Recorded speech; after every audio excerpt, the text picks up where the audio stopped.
What's that like?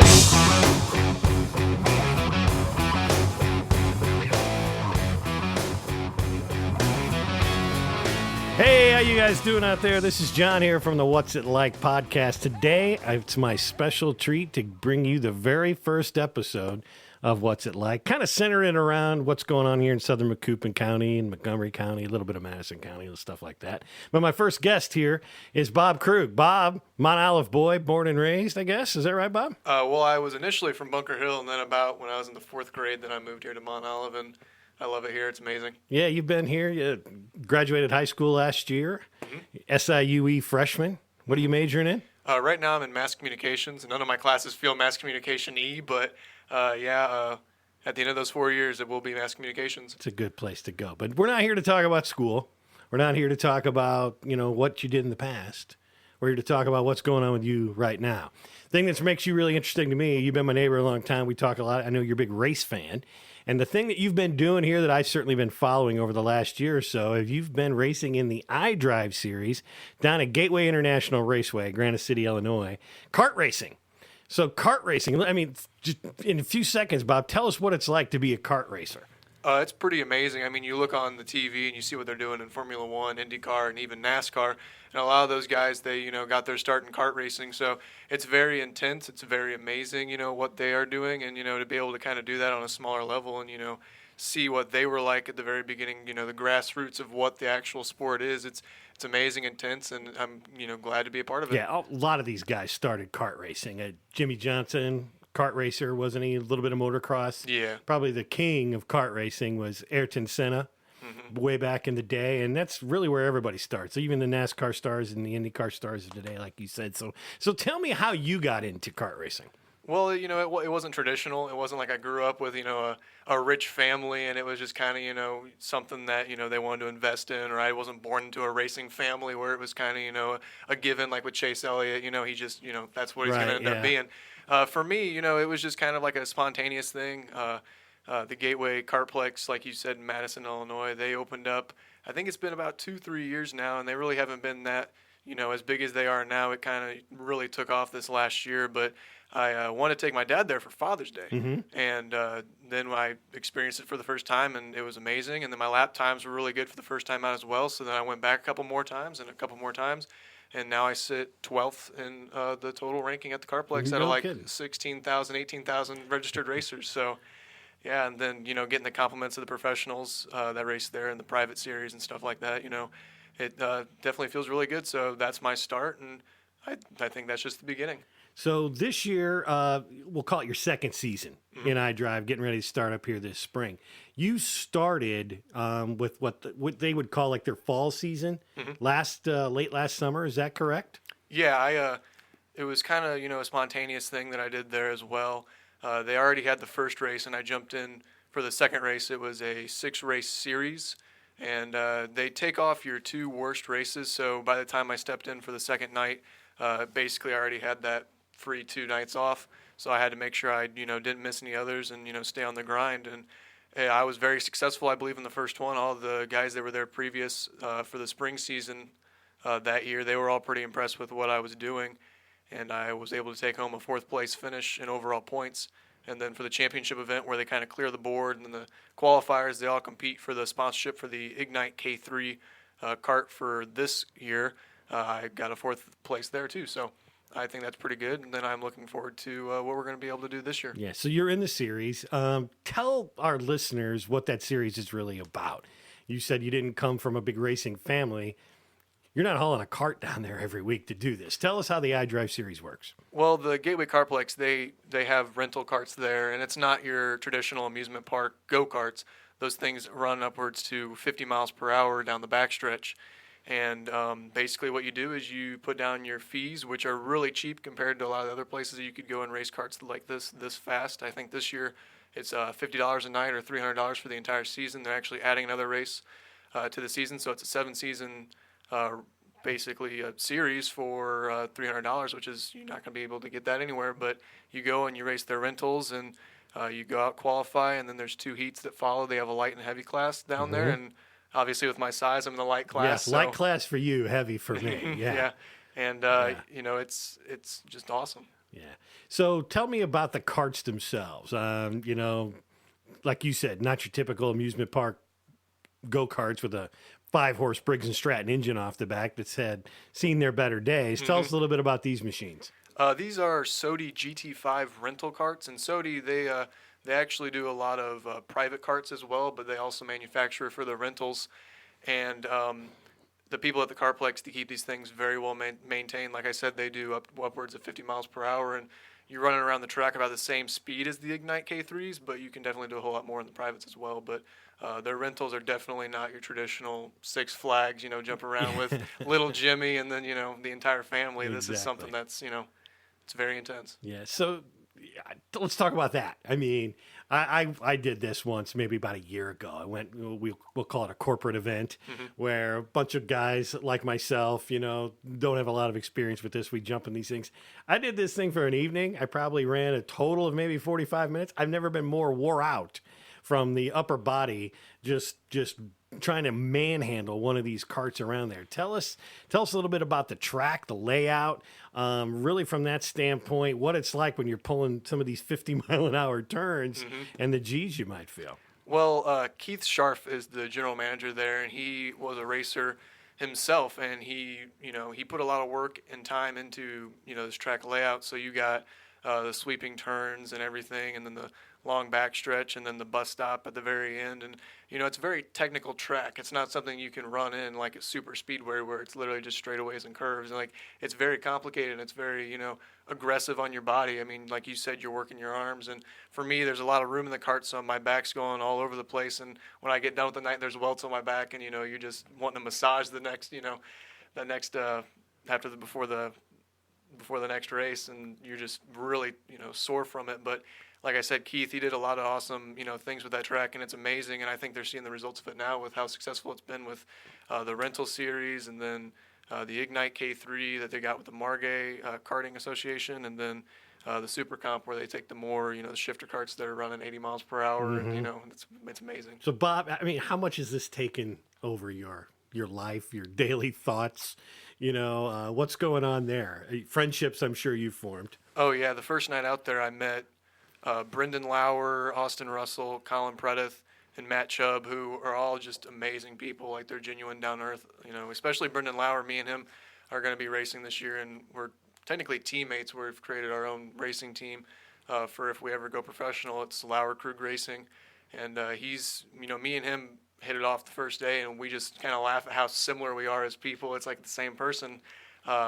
But it's going to also be interesting to see how it all turns out, once it comes race day, because you can be teammates and work together and figure out the lines. But come the 7th race of the season, and we're pretty close in points, you can't be teammates all the way down to the end. We both can't get first place. So, but the friendships that I've made there are, amazing, and definitely something that will stick with me. And like you were saying, like how much it took, part of my time and everything like that, I kind of say a lot of people were, as freshmen going into college, they're joining fraternities and stuff like that. Well, I joined a racing league. So it definitely takes up a lot of time, and you don't just go for the iDrive nights. You want to go during their normal arrive and drive sessions and race with, off the street people to put in those lap times and get in the practice before the actual night. So such a passion you've got for this thing.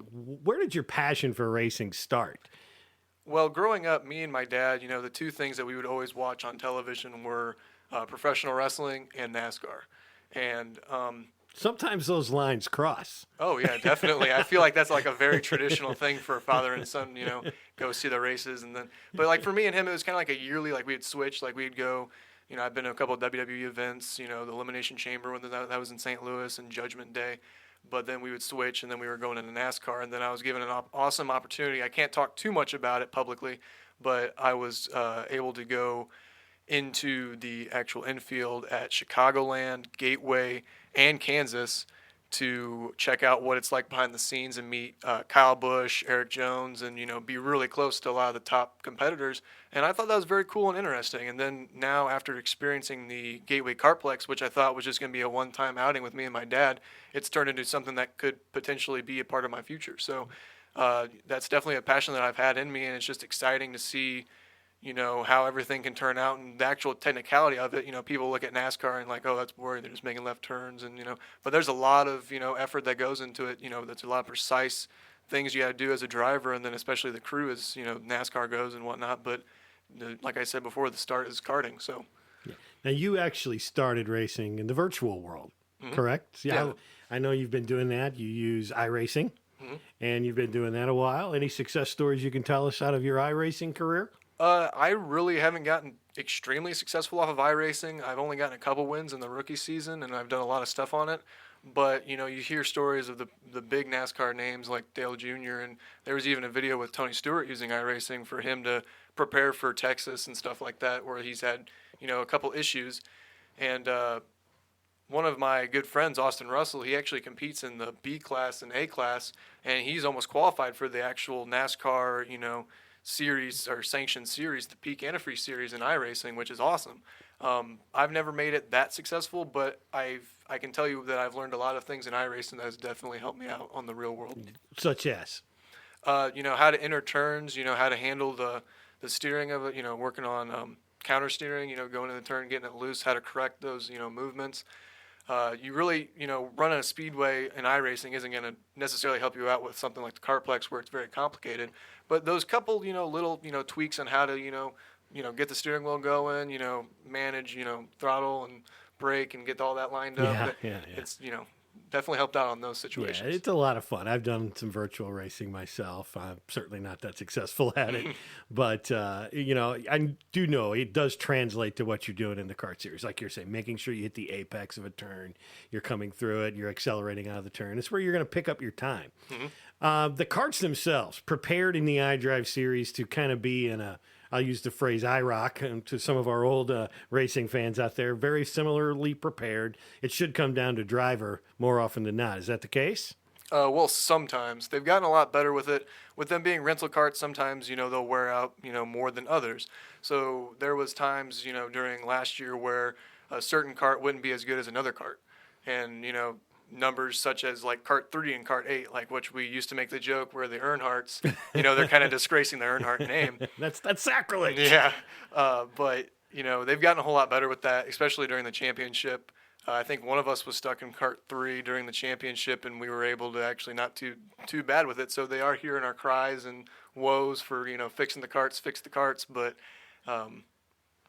they've gotten a whole lot better with it. So you're definitely saying last year karts 3 and 8 not good, but even if karts were bad now, you certainly wouldn't tell anyone on this podcast what the wrong karts to pick were, would you? Yeah. So Bob, tell me a little bit about this way. I mean, you're in the middle of a race. There's typically 10, 12 folks in each segment of something like this. The experience level you're telling me is pretty good throughout some of those folks. So you're getting a good quality experience all the way through. Tell me about maybe one of your most exciting moments from last year as we look forward to your 2017 iDrive season. Well, you definitely touched base with the experience part of it, because when I came out there the first night, Colin Predith, the guy that ended up winning the championship last year, he did karting before. I don't know specifics of that, but I know that he was very, well seasoned in his craft.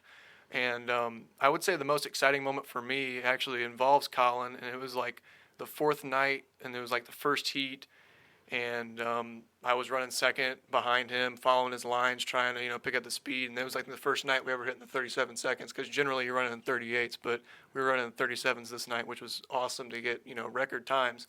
But on top of that, competing with him, and I finally got him on the turn at the end of the straightaway, which is a very, risky turn because you're going really fast. And I finally got around him, and I was able to hold him off for the last 3 laps. And I was getting ready to get to the front stretch, and I turn around and see him and fellow competitor Matt Chubb side by side, and that's the moment they're ruining each other's speeds, and I've got this in the bag. You're in good shape. Nothing better than turning around and seeing 2 guys racing behind you, because they're not coming after you at that standpoint. So, Bob, I know you're big in with the video. You've always been someone that vlogs a lot. You've got your own channel on YouTube. Tell us a little bit about that, and then how you're documenting what you're doing out there on the racetrack as well.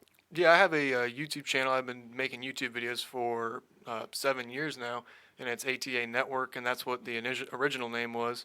And basically, I've been doing vlogs and stuff like that. I did a lot of things for the school, and now it's more personal, like you said, with the vlogs and stuff like that, to, give people that view of, what college is like, what my life's like, so that way they can, compare it to what they might have to deal with in the future. And I talk about, stresses in my life. And sometimes it gets a little bit more personal than I'd like it to be. But especially with this Kartplex situation now, originally it was just going to be me posting the raw GoPro footage. But then Brendan Lauer, like I mentioned him before, he did things where he made his videos look like a video game, where they had like a home screen, like a menu, and then you'd select your driver and the game. And then I saw that, and I was like, wow, that's pretty cool. Kind of up your game. Yeah, and then he kind of, because there was a moment like where I'd make videos and I would get joy from it, trying to up the next video. I did that a lot with the football tributes I did for the school. Sure. And seeing him have fun with it like he did, it kind of brought a light back into my video editing. So then now I'm trying to make them look like TV broadcasts. So when this next season starts, that's what the videos are going to kind of be looking like as a TV broadcast. I'm actually trying to work with a couple people for voice actors and stuff like that. Kind of get commentators going, and then trying to find people to film that night for me and get interviews going. And currently looking for sponsors as well to potentially get local companies maybe involved and promoting them, and then also helping me get that experience. So you mentioned sponsors. How would someone get a hold of you to potentially help you out on the track? Yeah, well, if they want to shoot me an email, atabobby@gmail.com, or you can check out our Facebook page, whether you want to go the YouTube route through ATA Network or the Lauer Krug Racing site. Either way, you're going to get contact of me. But the cool thing is I'm not pocketing any money from it. It's going to, directly to the entry fees. And, you're going to get your logos on my helmet. You're going to get the logos on my apparel. You're going to get, obviously the shout outs during the video. And it's going to be, iDrive, it's brought to you by whoever.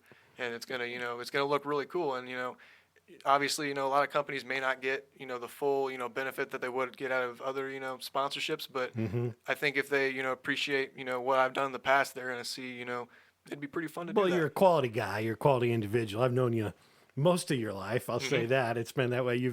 You're my next door neighbor, actually. But as you're moving along, so this first half season, you're going to run from what, next week, April to what? Will the first season end? It goes into mid-June. Okay. It's every other week, and then sometimes I think there might be a week off somewhere in that path, but it's 7 races long. You've got some space built in there for rainouts, things like that. I'm sure it's built into that schedule. So that's season 1.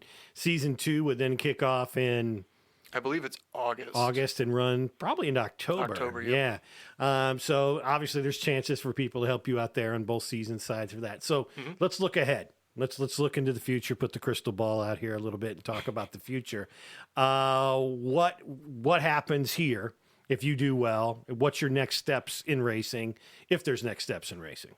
Well, right now what I'm looking for is kind of more immediate future. If I can pull off a win here in this first season, then I'm automatically qualified. Actually, no matter what happens, I should be automatically qualified for the championship at the end of the year for the Margay K3 sponsorship. So if I can get that cart at the end of the year, that private cart, then that obviously means that I will be competing in 2018 for the Ignite Series, probably in the rookie class or something like that. And then I will just go from there. And if I can perform well in the rookie class, then I can move up and then maybe make something national out of it. I'm not sure. But the main goal right now is just to kind of have fun with it. So, oh, yeah. And you're having fun. Definitely. Like I said, I watch your videos. I follow you online. Obviously, I think it's a neat thing to do as well. There are a lot of team sports out there. You're part of a racing team, but what you're doing is something that is truly an individual effort as a part of a larger thing. It's pushing yourself for that extra, not 1/10 of a second. It's the extra 100th of a second. It's the extra 1.5 inches that's going to allow you to get by somebody through the middle of a corner like that. Can you outbrake someone? Can you hang it out there? You had any scary moments on the track? There's been a handful. There's been a lot. I can't lie. I mean, on you're that going one. 50 miles an hour around. You're hanging it out there, like you said. Well, tell me about it. Well, there's a couple I can think of, and there's two, off the top of my mind. Like I mentioned earlier about the most exciting moment when I passed Colin Predith, because he's really fast and he's not afraid to give you the bumper. And passing him at the end of that turn when you're going 50, 45 miles per hour and you're trying to slow the cart down to make it through the turn, at the same time trying to pass somebody, making sure you don't spin out your cart, hit a wall, and that was very intense and very scary. And then I can also imagine back to the championship day when I accidentally spun out James Blair, and that caused some tension between me and him, which was, not welcomed. I'm not that kind of guy. I mean, you know me. I'm not the kind of guy to, pick a fight with people. I've never had a fight in like high school or anything like that. I'm not that kind of guy. But I accidentally put the bumper in where I shouldn't have, and he got around, spun out, and that might have been the reason he didn't win the championship over Colin Predith. But, there's been a lot of moments like that. And then there's been times where other people do things where I'm automatically put into risk, like Brendan Lauer got shoved by Austin below the racing surface, and then he hit a cone, and that cone almost landed in my cart and hit me in the face. So, I mean, you always got to keep your eyes open, because in any given moment, any given second, you could be in a risky situation like that. So yeah. So tell me about the age range of folks. You're talking about some folks that are probably similar in age to you, but throughout, you said there's a light, there's a heavy class. There's folks that do this in both of those, we'll call it classifications, I guess, based on driver weight. What's the age range of folks that are out there? Well, the youngest they start at, I think, you actually have to be a certain age to be in the rental class. I think it's like 14 or 12 or something like that. I'm not too sure off the top of my head. But, I mean, we see them pretty young, in high school and stuff like that. And then they even go up to, I'd say, maybe even mid-30s, late 30s, up to your 40s. I mean, I haven't seen a lot of elderly people out there, but there's been a lot of people that, I'd race against in the arrive and drive and be like, hey, we need to bring Grandpa out here for this. And it's like, what? Yeah, be careful when you're calling somebody old. You were very nice about that. There's a guy in his mid-40s. But a little bit about the experience that you're having. I mean, this has been a life-changing thing for you. Mm-hmm. It's, I don't know. It's like if you would have told me this time last year, hey, by the end of the year, you're going to be racing in a Kart series and you're going to be pretty well. You're going to be in, like I said, 12th of overall standings. I would have been like, you're joking. So, I mean, it's been definitely life-changing, and I know it's going to be a part of my life for at least the next 2 years. And I forgot to mention this, but Colin Predith, he won the championship, so he's running in the Ignites. Matt Chubb decided, after he had a very, bad situation towards the end of the last race in the championship, so he's out of iDrive, and he bought a Kart. So he's running the privates, so I'm helping them out kind of on the side as far as, making videos for them and getting them set up for the night and, kind of watching over them. So I'd see me being a part of it for the next, 2 years. And like I also, Brendan Lauer, because I know it's going to come down to either me or him end up being in a Kart. He's already made the decision. He's saving up money, so where if he doesn't win the Kart at the end of the year, he's going to buy one. So I know I'm going to be a part of his Ignite career, whether or not I make it to the big dogs or not. So yeah. So when you show up on a Wednesday night, how many GoPros are you bringing with me to stick on guys' helmets and carts? Well, the first time out, it was obviously one GoPro, and it was actually a vlog that day when I was doing it. I was like, well, I'm gonna check this out, see how it's like, and then at the end of the night, I was like, well, I'll be back here definitely. But when I went out to test this last time, I actually had 5 cameras with me. I had my new GoPro Hero 5 as my helmet cam. I had my old Hero 3 as a bumper cam. It was actually Brendan's idea. You mount it to the back of the camera, and you can have like a rear view mirror on the video, which I thought was awesome. Props to him for that idea. And then, the other 3 cameras just to get, the shots around the track and stuff like that. Because if I can't find, cameramen, when iDrive comes, I still want to get shots of, the finish line cam. And then, obviously, at the end of the back straightaway when things can get a little bit, risky to get those moments on camera. A lot of fun. A lot of fun. Anything else you want to talk about in terms of the iDrive? Not really. Like we mentioned before, if anyone's listening to this and interested in sponsorships, don't hesitate to ask. I mean, even if I do find somebody, there's also, more opportunities for me to, put more people on the helmet, do more things with this. And, big shout out to everyone at the Kartplex, especially, the general manager, Keith, for everything that he's done. He's done a lot for me personally, and he's running a really great operation at the Gateway Kartplex. And then, obviously, all the iDrive guys for making that experience fun, because if they weren't amazing competitors and if Keith wasn't, as great as he was and everyone at the Kartplex, I wouldn't be sitting here right now talking to you about it. So, yeah. Big shout out to all those guys. Well, you're certainly a guy that's brought a lot of respect to the competitors that you compete with day in, day out over there. Given the respect to the complex manager and what he's doing. So really just a great thing. I've partaken a little bit in the, what do they call them, arrive and drives, where you just kind of get there and anybody can do that. It's certainly something that is not your grandma's go-kart, so to speak, or maybe your little brother's go-kart's a better way to put it. But you're going to get out there and you're going to feel it. It's definitely an exciting experience that not for the faint of heart. And I certainly would recommend anyone going out there and giving those folks at the Gateway Kartplex a shot. So, Bob, any parting words here, buddy? Just to finish off, what you were saying there, I recommend if anyone wants to go out to the Kartplex, Tuesdays are their great days to go, 2 for Tuesdays, because normally it's $32 for a race, which some people are kind of, have a heart attack on that. It's like, that's a lot of money. But if you go on 2 for Tuesdays, obviously, $16 a race, you really can't beat that. And then if you want to bring your buddy, split the cost there and, show them around. And, just thanks for having me on. And I, hope to do well this season, and it'd be amazing to come back and talk to you with a trophy sitting right next to me. We'll check in with you at least a couple points during the season, and certainly do this as well. You think, all the talk we've done about the Gateway, you think they'll let me come and drive for free once? I don't know. Yeah, you could probably sweet talk Keith. But... We'll see. Anyway, hey, thanks a lot, everyone, for joining us today. Certainly a lot of fun talking to Bobby Krug again. Bobby Krug here, Lauer Krug Racing. Lauer Krug, yep. And you can find them on Facebook and where else? Well, you can do the facebook.com/ATA Network for my YouTube channel, facebook.com/Lauer Krug Racing. That's LAUER, and then Krug, KRUG Racing. And then, on the YouTubes, obviously under ATA Network, Twitter, ATA Network, Instagram, ATA Network, everywhere, ATA Network. Yeah, you're all over the social media. You are the master of that, my friend. So, hey, once again, thanks everyone for tuning in. Hope you had a good time, and we'll get back to you with some future episodes in the near future. Take care, everyone. Thanks a lot. Bye.